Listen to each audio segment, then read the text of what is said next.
태도라는 말이 있습니다. 인생을 살아가며 어떤 태도를 가지고 살아가느냐, 요거에 따라서 인생의 질과 방향성이 완전히 바뀌게 되죠. 그래서 성공을 연구하는 사람들이요, 연구했더니 성공하는 사람들에게는 공통적인 두 가지 태도의 특성이 있다고 합니다. 한 가지는 뭐냐면 긍정적인 태도를 가진대요. 긍정적인 태도. 우리가 살다 보면 어떤 큰 문제를 만났을 때 비관적이 될 수도 있고 또 부정적이 될 수도 있잖아요. 그런데 결론은요, 긍정적인 태도, 즉 긍정적으로 해석하는 능력을 가지고 있다는 것이죠. 그 다음에 태도는 뭐냐면 어떤 삶의 어려운 일들, 불가능한 일들을 만나게 되었을 때 그냥 긍정적인 태도로 낙관적으로 생각하는 데서 멈추지 않는데요. 여기서 멈추지 않고 그 어려운 문제를 또 불가능한 문제를 어떻게 하면 이것을 해결할 수 있을까? 끊임없이 해결책을 찾고 그 해결책을 풀어 나아가는 적극적인 태도가 있다. 이렇게 이야기를 합니다. 이러한 두 가지 태도는요, 일반 은총적인 관점에서 이 세상을 살아가는 성공하는 사람들이 가지는 두 가지 공통적인 태도의 모습입니다. 모든 것을 이기는 태도의 힘이라는 책이 있습니다. 그 책의 내용을 보시면 다음과 같이 표현이 됩니다. 여기 참 준비가 되어 있을 텐데 한번 보시죠. 예, 글자도 한번 보시죠. 글자는 제가 읽어드릴 테니까 잘 들으시면 좋겠습니다. 저는 굳이 계급론을 들먹이자면 태도 계급론이 더 정확한 구분법이라고 생각합니다. 많은 자산을 가졌어도 어느 날 다 잃을 수도 있고 한때 최고의 직장이라고 생각되었던 회사에 다녔어도 하루아침에 실업자가 될 수도 있습니다. 그러나 좋은 태도는 평생 가장 든든한 자산이며 사회생활에서 가장 아름답고 강한 무기가 됩니다. 이거 아멘이 터져 나왔네요. 저는 참 이 부분에 통찰력이 있더라고요. 좋은 태도는 사회생활에서 가장 아름답고 강한 무기가 된다. 무기가 된다. 이만큼 좋은 태도는 우리가 이 세상을 살아가면서 참 귀중한 삶의 요소가 됩니다.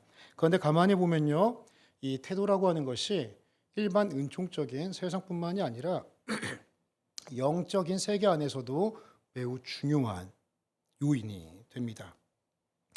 똑같은 신앙생활을 해도 어떤 태도를 가지고 있느냐에 따라서 그 믿음의 결과가 완전히 달라지게 되죠. 그 결과가 성경을 보면 0배에서 100배까지 차이가 납니다. 이건 어마어마한 거죠. 그렇죠? 죄송합니다. 그렇다면 지혜로운 성도는 어떠한 성도일까요? 똑같이 예배를 드리고 똑같이 봉사를 해도 100배의 열매를 맺는 성도가 지혜로운 성도라고 할 수가 있겠습니다. 그렇겠죠? 제가 물 한 잔만 좀 마시고 가겠습니다.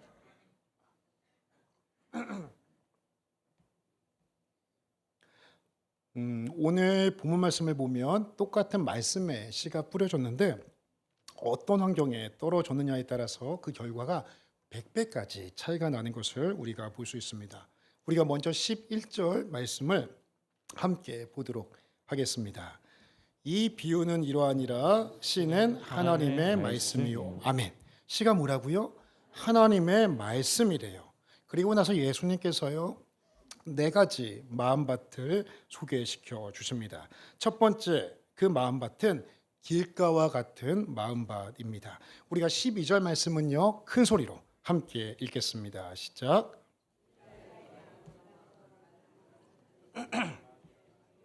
그들이 믿어 구원을 얻지 못하게 하려고 말씀을 그 마음에서 빼앗는 것이요. 아멘. 길가와 같은 마음을 가진 자들은 왜 열매를 맺지 못했습니까? 마귀가 빼앗아갔다 말씀하고 있습니다. 마귀가 빼앗아간 이유가 있습니다. 두 가지죠. 한 가지는 뭐냐면 무엇을 얻게 하지 못하려고요? 구원을 얻게 하지 못하려고 하나님의 말씀의 씨앗을 가져갔다 말씀합니다. 이들은 구원받지 못한 자들입니다. 하나님의 주권과 섭리에 따라서 유기된 자들, 선택받지 못한 자들이라고 할 수가 있겠습니다. 그리고 이 의미를 조금 더 확대를 한다면 믿음의 성장을 이루지 못하도록 아예 그 근원되는 그 씨를 마귀가 가져갔음을 볼 수가 있는 것이죠. 그러면 내가 요즘 말씀을 들었습니다. 그런데 말씀을 들어도 아무런 감흥이 없고 예배당을 나서면 내가 무슨 말씀을 들었는지 생각조차 나지 않습니다. 그리고 매일매일 큐티를 합니다. 그런데 큐티 할 때는 말씀이 들어있는 것 같은데 큐티 마치고 일상 속으로 가면 말씀이 사라져 있습니다. 그럼 누가 가져간 겁니까? 오늘 성경은 그 이유를 분명히 말씀하고 있죠. 둘째로 어떤 마음밭이 소개되느냐? 바위 위와 같은 마음밭이 소개가 됩니다. 우리가 13절 말씀을요 큰 소리로 함께 읽습니다. 시작. 바위 위에 있다는 것은 말씀을 들을 때에 기쁨으로 받으나 뿌리가 없어 잠깐 믿다가 시련을 당할 때에 배반하는 자요. 아멘. 바위 위와 같은 믿음을 가진 사람은 어떠한 성도인가? 시련과 어려움을 당하면 믿음을 버리는 사람입니다. 평상시 평안할 때는 아무런 문제 없이 신앙생활을 잘 합니다. 그런데 내가 뜻하지 않는 삶의 시련, 고난이 생기면 하나님을 원망합니다. 그리고 하나님을 떠나 믿음을 버리는 모습들이 나타나게 된다는 것이죠. 더 심한 것은 다른 사람들에게 뭐 하나님 믿어도 복 받지 않더라. 하나님 믿어도 좋은 일 없더라. 이렇게 더 악한 말과 행동을 하는 모습도 나타나게 됩니다. 제가 이전에 신방을 교구 목사로서 할 때 일입니다. 한 가정에 갔더니 그 집사님이 저에게 목사님 저희 자녀를 위해서 특별히 좀 기도해 주십시오. 이렇게 요청이 들어왔습니다. 왜요 집사님? 여쭈었더니 그 자녀가 공부를 참 잘하는 학생이었습니다. 그래서 명문대를 놓고서 엄마와 같이 고3 때 간절히 기도를 했는데 생각보다 수능을 못 본 거예요. 그래서 목표한 대학에 들어가지 못했습니다. 이제 그게 시험이 된 거죠. 그래서 교회도 떠나고 지금 신앙을 좀 떠나 방황하고 있는 그런 상태였습니다. 그래서 목사님, 저희 자녀를 위해서 기도를 좀 해주십시오. 이러한 기도 요청을 받았습니다. 이 아이가 뭐가 잘못되었을까요? 잘못된 신앙의 태도를 가지고 있습니다. 신앙이란 무엇입니까? 정말 구원받았으면 내 인생의 주인이 예수님 믿기 이전에는 나였지만 예수님을 믿음으로 말미암아 인생의 주어가 예수님으로 바뀌어져 나아가는 것입니다. 지금 이 아이는요 하나님께 기도하고 있지만 진짜 하나님은 바로 그 아이 자신이었습니다. 이것이 가장 큰 문제였던 것이죠. 이 아이는 영적으로는 미성숙한 상태라고 표현할 수도 있습니다.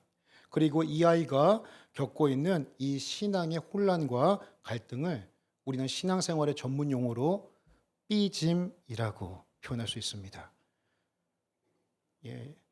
나중에 주무시기 전에 침대에서 웃지 마시고 지금 웃으셔도 됩니다. 삐짐이에요, 삐짐. 의외로 우리가 하나님께 내 뜻대로 안 해주신다고 삐지는 경우들이 참 많이 있습니다. 그런데 왜 이런 상황들이 나타나게 될까요? 그것은요, 신앙의 뿌리가 없기 때문입니다.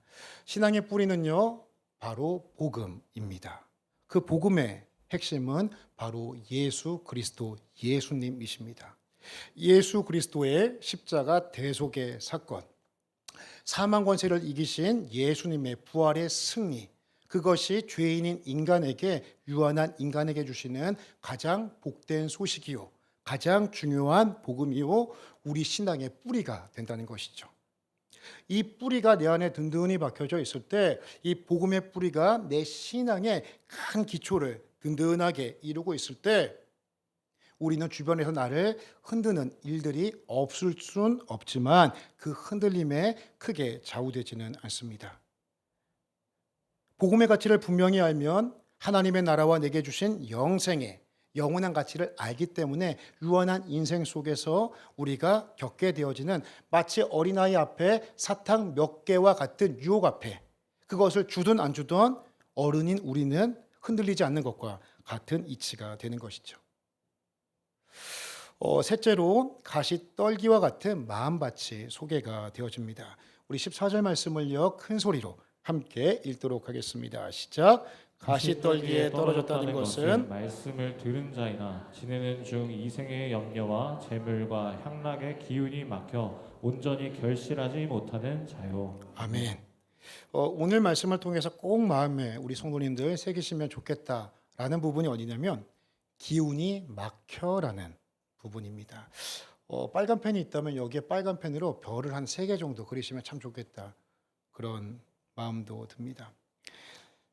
사람에게 기가 막히면 우리 기가 막힌다, 황당한 일 당하면 이야기를 하는데 사람이 기 막히면 어떻게 되죠? 예, 죽습니다. 기 막히면 죽어요. 시름시름 앓다가 죽게 되어지죠. 이처럼 사람에게는요 영적인 기운이 있습니다.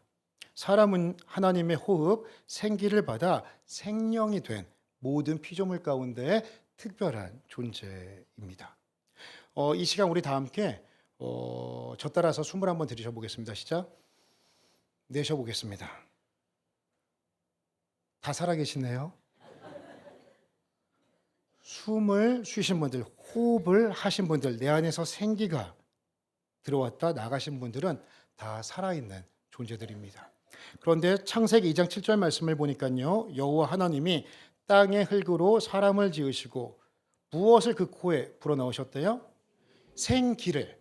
생기는 뭐예요? 생명이에요. 생명. 즉 흙으로 만들어진 그 인간, 그 인간에게 하나님의 생기를 불어넣어 주심으로 흙으로 만들어진 그 하찮은 인간이 어떠한 존재가 돼요? 생명이 됐대요. 생명. 이것은 어떠한 의미냐면 영은 눈에 보이지 않잖아요. 그렇죠? 우리의 호흡도 눈에 안 보이잖아요. 그런데 하나님의 호흡을 그 흙으로 만들어진 인간에게 부어 주심으로 말미암아 살아있는 영을 가진 존재로 하나님께서 특별하게 창조를 해주셨다는 것이죠. 이것은 세상의 다른 피조물과는 완전히 구별되는 거예요. 하나님께서 인간에게만 하나님의 생명을 주심으로 인간만이 영이신 하나님과 인격적인 교제를 할 수 있는 특별한 지위와 특권을 가졌음을 보여주고 있는 것이죠. 그런데 이런 영적인 기운을 막는 것이 3가지가 소개됩니다. 그것이 무엇입니까? 이생의 염려, 재물, 향락. 이것이 우리가 믿음으로 성장하는데 그리고 풍성한 열매를 맺는데 영적 장애물이 된다고 이야기를 하는 것이죠. 이런 것들에 마음이 뺏기면 결국 내 영이 시름시름 앓다가 죽게 됩니다. 이런 것들 때문에 내 인생 가운데 제대로 된 신앙의 열매를 맺을 수가 없게 되는 것이죠. 즉 신앙생활을 합니다. 그런데 나 혼자 하기도 버겁습니다. 그냥 나 혼자 신앙생활 하는데도 헐떡거리면서 하게 되는 것이죠. 참 제자의 삶은, 참 성도의 삶은, 생명력 있는 삶은 열매를 맺어서 내 옆에 있는 사람들에게 함께 나누어 먹음으로 그 사람도 살아나는 역사가 일어나야 하는데 이런 것들에 기운이 막힌 사람은요, 다른 사람 돌볼 겨를도 없어요. 그냥 헐떡거리면서 혼자 생존을 위해 살아가는 모습이 나타난다고 하는 것이죠. 이런 성도는요, 막힌 기운을 뚫어 주어야 합니다. 그래야 그 영이 삽니다. 그리고 그 말씀대로 풍성하게 열매를 맺게 되는 것이죠. 그렇다면 어떻게 이와 같이 영적인 막혀져 있는 이러한 기운을 뚫어버리고 우리가 100배의 열매를 맺는 신앙생활을 할 수 있을까요? 그 힌트는 마지막으로 소개되는 좋은 땅에서 찾을 수가 있습니다. 이 시간 우리 8절 말씀을요. 하나님, 저 기왕 신앙생활 하는데 100배 열매 맺게 하여 주옵소서. 이 산마음으로 함께 큰 소리로 선포하도록 하겠습니다. 시작. 너는 좋은 땅에 떨어짐에 나서 100배의 결실을 하였느니라. 이 말씀을 하시고 외치시되 들을 귀 있는 자는 들을지어다. 아멘. 다 듣는 거 아닙니다. 들을 귀 있는 자는 들을지어다. 이 시간 다 들을 귀 있는 자 되시기를 축복합니다. 결실하는 자는요, 풍성한 열매를 맺는 자입니다. 그래서 자신에게 맺힌 열매를 다른 사람에게 나누어 줄 수 있는 자이죠. 이것이 바로 지난주에 우리가 함께 배웠던 풍성한 열매로 하나님께 영광을 올려드리는 자이고, 예수님께서는 이런 자를 진짜 제자다, 참 제자다 선언해 주셨습니다. 그렇다면 100배의 열매를 맺는 신앙의 태도는 구체적으로 어떠한 모습일까요? 이 8절 말씀을요 15절에서 예수님께서 해석해 주십니다. 우리가 15절 말씀을 함께 선포합니다. 좋은 땅에 있다는 것은 착하고 좋은 마음으로 말씀을 듣고 지키어 인내로 결실하는 자니라. 아멘. 예수님께서는 좋은 땅, 즉 100배의 열매를 맺는 그 마음 밭에 조건을 세 가지로 말씀을 해주십니다. 그 첫 번째가 무엇이냐? 말씀 앞에 착하고 좋은 마음을 갖는 것입니다. 말씀 앞에 착하고 좋은 마음으로 하나님을 듣는 것이 100배의 열매를 맺는 첫걸음이라는 것이죠. 이러한 마음을 가진 대표적인 사람들이 바로 베레아 지역에 있던 성도들이었습니다. 이들이 하나님의 말씀을 받을 때에 어떠한 마음으로 하나님의 말씀을 받았는지 사도행전 17장 11절 말씀을 보겠습니다. 베레아에 있는 사람들은 데살로니가에 있는 사람들보다 더 너그러워서 간절한 마음으로 무엇을 받고요? 이 부분이 중요합니다. 간절한 마음으로 말씀을 받고 이것이 그런가요? 날마다 성경을 상고함으로. 저는 이 구절에서 한 가지 포인트만 말씀드리고 싶습니다. 나머지는 나중에 사도행전 강의할 때 설명하도록 하겠습니다. 가장 중요한 한 가지는 무엇이냐면 간절한 마음으로 하나님의 말씀을 받았다라는 것입니다. 이것은 마치 이렇게 비유할 수 있을 것 같습니다. 광야를 걸어가는 사람이요, 자기가 가지고 있는 생수가 다 떨어졌습니다. 타는 목마름으로 또 죽을 것 같은 상황입니다. 그때 이 사람에게 주어지는 아주 시원한 냉수 한 잔에 대한 갈급한 마음, 그런 마음인 거예요. 그런 마음. 간절한 마음은 성도님들이 말씀을 들으며 은혜를 받는 선택사항이 아니라 필수적인 조건입니다.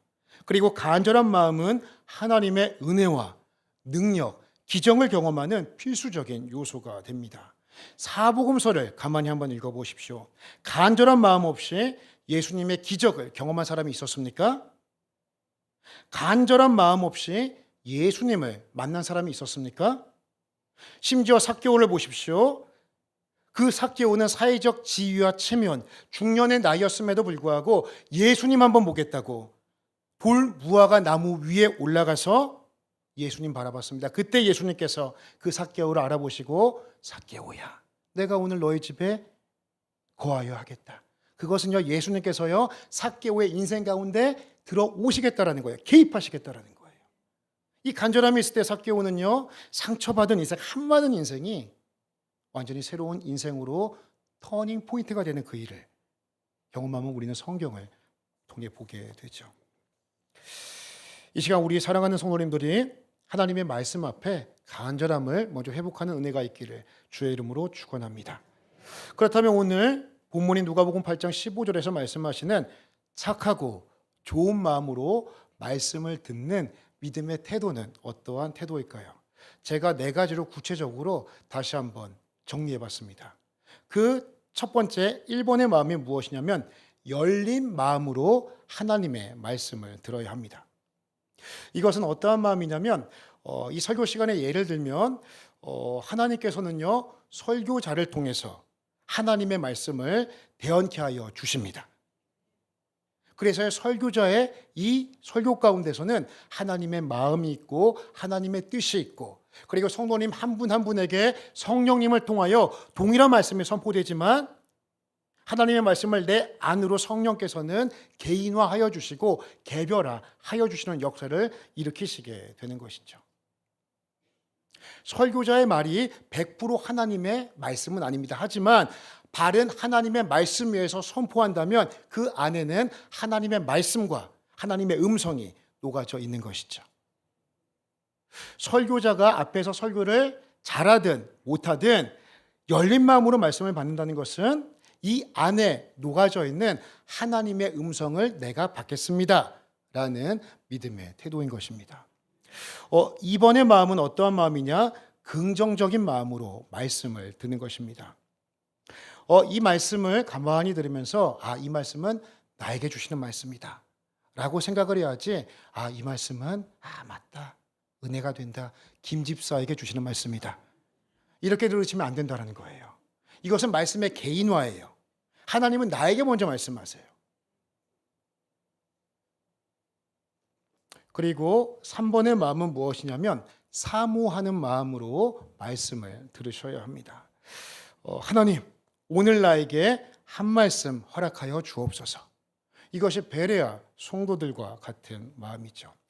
하나님께서는 이 강단에서 또 묵상을 하든 말씀하여 주십니다. 그러면 한 30분 되는 이 설교 시간 가운데 유독 똑같은 말씀이 선포되었는데 나에게는 어떤 한 말씀이 마음을 쿵 하고 때리는 것이 있습니다. 어느 한 문장이 그렇게 어느 한 구절이 나를 때려요. 그리고 내 안에서는 공명이 일어나죠. 떨림이 일어나게 됩니다. 그 말씀은 하나님께서 성령님을 통하여 나에게 주시는 말씀일 가능성이 매우 큽니다. 그 말씀은 아멘으로 받으셔야 돼요. 그리고 많은 설교의 내용 가운데 하나님께서 내게 주시는 한 문장 또는 한 단어가 있습니다. 그러면 그 말씀을 붙잡으셔야 돼요. 이것이 바로 사모하는 마음으로 하나님의 말씀을 착하고 좋은 마음으로 말씀을 듣는 믿음의 태도입니다. 그리고 네 번째는 어떠한 마음이냐? 집중하는 마음으로 말씀을 들으셔야 됩니다. 그냥 듣는 것이 아니라 최선을 다하여 집중하여 말씀을 듣는 것이죠. 즉 그냥 듣고만은 히어링이 아니라 리스닝으로 듣는 거예요. 신경을 집중해서. 그래서 말씀을 집중하여 잘 듣기 위한 팁을 제가 말씀을 드리면 한 가지는 뭐냐면 적자생존법입니다. 우리 성도님들은 적자생존의 의미를 다 아시죠? 적자생존, 적는 자만이 살아남는다라는 뜻이에요. 하나님의 말씀을 적는 자만이 광야와 같은 인생을 살아가며 생존할 수 있는 능력을 갖게 됨을 믿으시기 바랍니다. 적으셔요. 메모하셔요. 한 문장만 적으셔요. 한 단어만 적으셔요. 그리고 또 어떤 것이 유익하느냐? 강단에서 선포되는 말씀이 있을 때 그 말씀에 대해서 아멘 하며 듣는 것이 말씀을 집중하는 데 큰 영적 유익이 있습니다. 이 부분에 대해서는 지난주에 조금 구체적으로 설명했기 때문에 이 부분은 다른 방향에서 설명을 드리면 우리 성도님들이 아멘 하시는 것은 영적인 호흡과 같아요. 저와 성도님들이 함께 호흡을 맞춰가는 거예요. 이 아멘의 힘이 무엇이냐면 내 안에 충만하게 역사하는 그 믿음의 동의와 그리고 감정적 신뢰가 내 입 밖으로 터져 나오는 거란 말이죠. 그분이 이제 충만한 상태예요. 이것을 영적인 전이 형상이라고도 표현할 수가 있겠는데 예배 드리러 오는 마음이 다 같지 않지 않습니까? 어떤 분은 충만한 분이 있는데 어떤 분은 삶이 너무 힘들어서 또 마음에 너무 좀 어려운 시험 가운데 있는 분들도 있습니다. 그분들 영적인 가뭄 상태예요. 그런데 옆에 있는 분이 아멘으로 충만하게 선포되면 그 은혜가 흘러 그 마음이 쩍쩍 갈라져 있는 가뭄과 같은 그분의 심령 가운데 생수로 전해지게 되는 것이죠. 그러면 옆에 있는 분도 그것을 통해서 맞다. 내가 믿음의 태를 똑바로 가져야지. 다쳤던 입술이 조금씩 아멘, 아멘, 아멘하고 열리면서 그 흔들렸던 믿음이 견고하게 세워져 하나님께 영광을 올려드리게 되는 영적인 시너지가 이 아멘을 통해 나타나게 되는 것이죠. 이 아멘을 통해 우리는 함께 설교자와 우리 성도님들이 영적인 호흡을 맞춰가게 되는 것입니다. 그래서 저는 이 착하고 좋은 마음으로 말씀을 듣는 이 귀한 믿음의 태도를 네 가지로 압축했습니다. 그게 뭐냐면 열, 금, 사, 집이에요. 집. 열은 뭐예요? 금은 뭐예요? 사는 뭐예요? 집은 뭐예요? 다른 집보다 이 집 먼저 사셔서 100배의 열매를 맺는 귀한 은혜가 있기를 주의 이름으로 축원합니다. 둘째로 100배의 열매를 맺는 마음밭의 조건은 들은 말씀에 대해서 순종하는 삶으로 애를 쓸 때 열매가 맺혀집니다.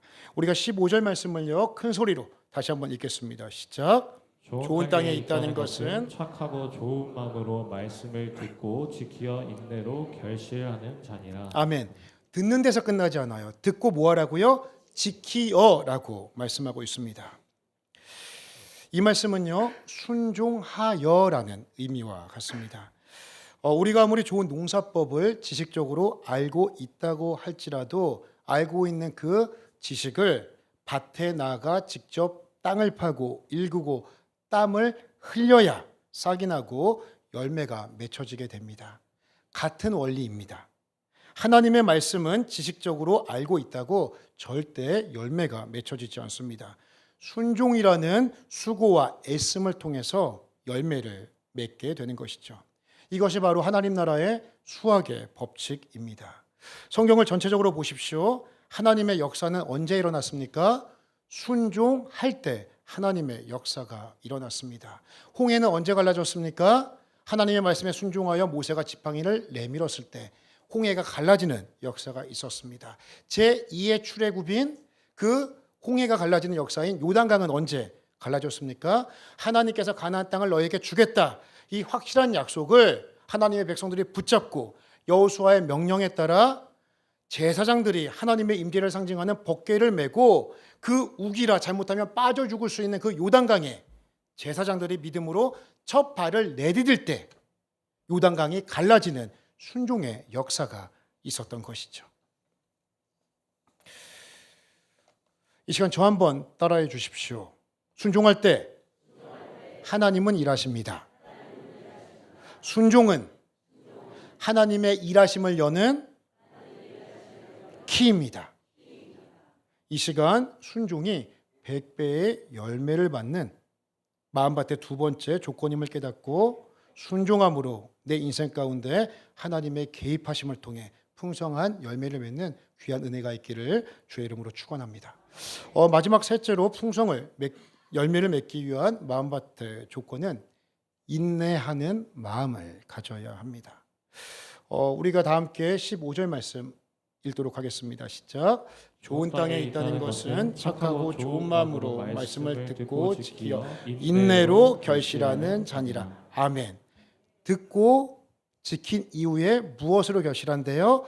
인내로 결실한다 말씀하고 있습니다. 그러면 이렇게 묻는 분들 계실 거예요. 목사님, 도대체 언제까지 인내해야 합니까? 그럼 저는 이렇게 말씀드릴게요. 열매 맺을 때까지 인내하셔야 됩니다. 이것은 농사 짓는 원리와 같습니다. 농사는 지식만 가지고 안 되죠. 앞서 말씀드렸던 것처럼 수고하고 애써야 합니다. 땀 흘려야 합니다. 그런데 농사 짓다가 오늘은 농사 짓기 싫다. 오늘은 할 기분이 아닌데 하다가 중단했습니다. 그럼 열매 맺을 수 있겠습니까? 열매는요, 봄이라는 시간, 여름이라는 시간을 반드시 거쳐야 합니다. 이 시간을 거쳐야 가을이라는 때가 되었을 때 비로소 풍성한 열매를 맺을 수가 있는 것이죠. 신앙생활의 원리도 똑같습니다. 믿음을 이루고 있는 몇 가지 요소가 있는데 가장 중요한 본질적인 요소가 무엇이냐? 그것은 바로 인내입니다. 저 한번 따라해 주십시오. 믿음은 인내입니다. 믿음의 다른 이름은 인내예요. 인내. 믿음을 히브리어 원어로 살펴보면 에무나라고 합니다. 이 에무나라는 뜻 안에는요, 버티다, 견디다라는 의미가 있어요. 믿음은 뭐예요? 힘들어도 어려워도 약속 붙들고 버티고 견디는 것이 믿음입니다. 예전에 체력장 기억하십니까? 제가 쉽게 비유로 말씀을 드리면 예전에 우리 여성들은 우리 체력장 할 때 철봉에 뭐예요? 매달리기 하잖아요. 그렇죠? 한 20초 정도 매달렸었죠. 학설이 분분하네요.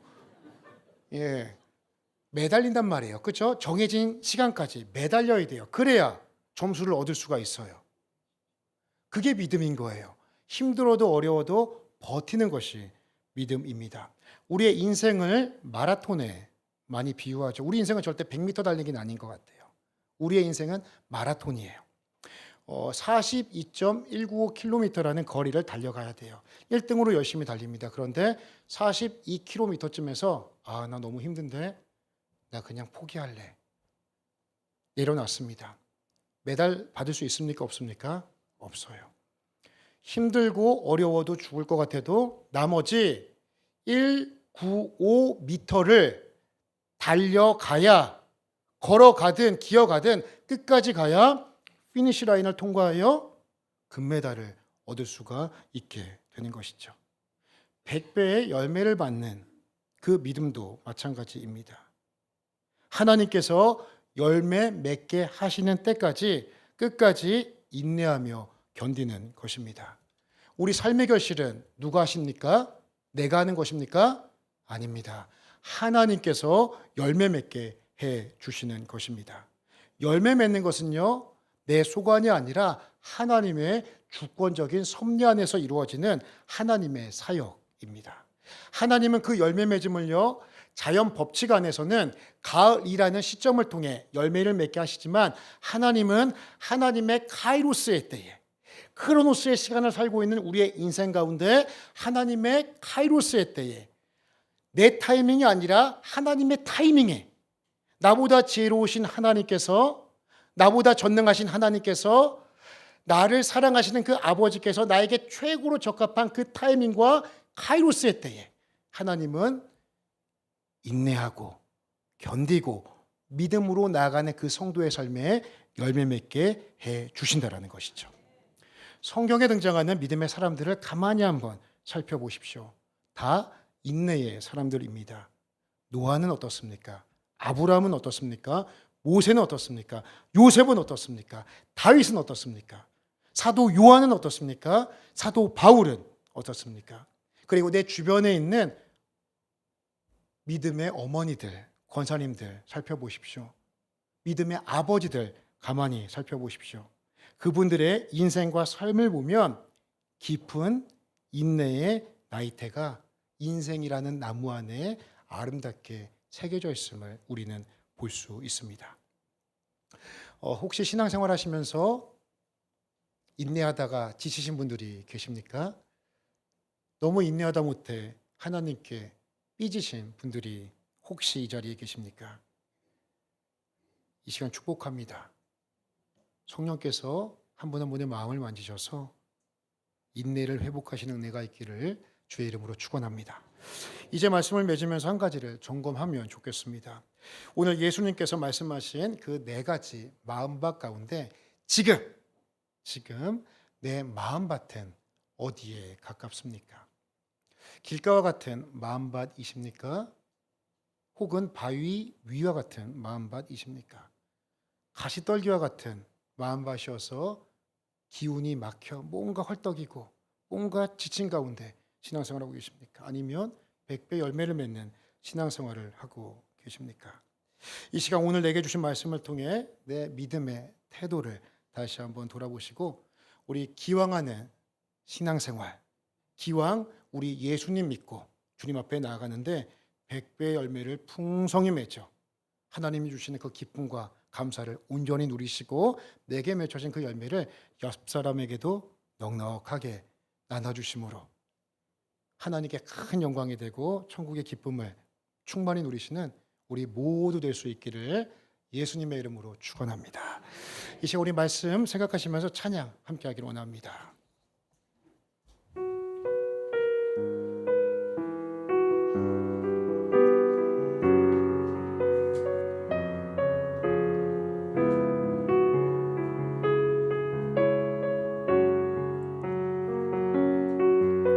안개가 날 가리워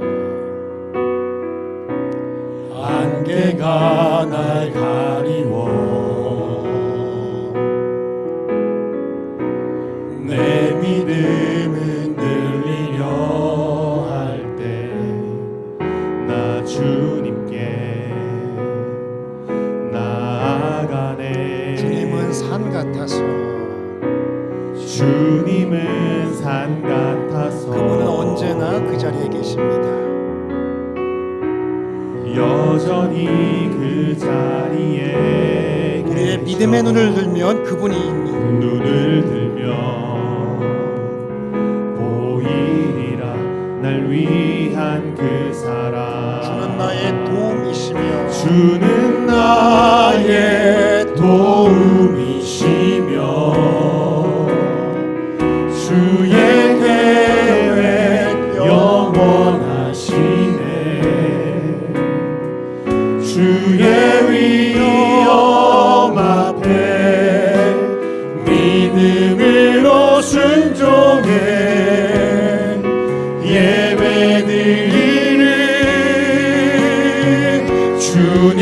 주님께서 날 이끄시며 주가 항상 함께 하시네 주의 사랑 안에 믿음으로 순종해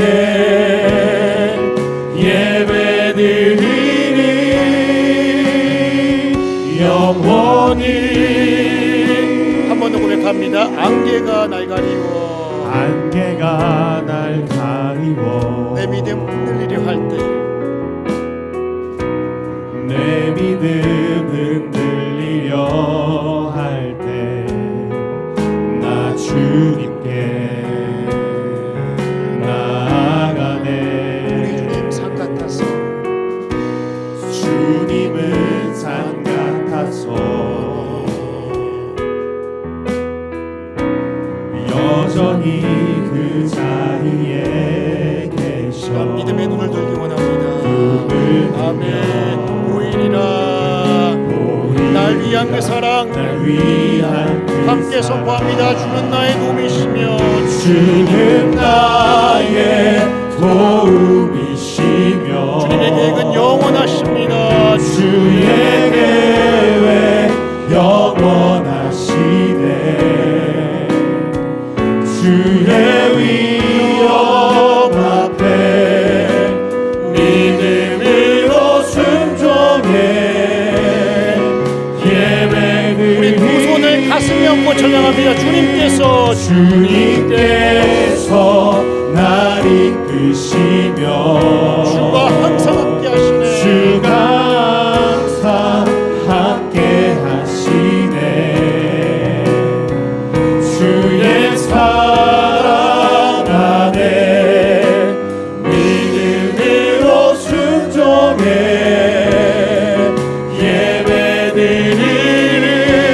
예배드리리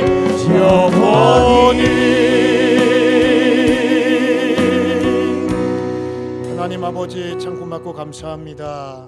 제 마음밭은 어떠한 마음밭입니까? 거울되는 말씀 앞에 내 마음을 비추어 봅니다. 주의 말씀은 검이오니 내 부족한 마음밭을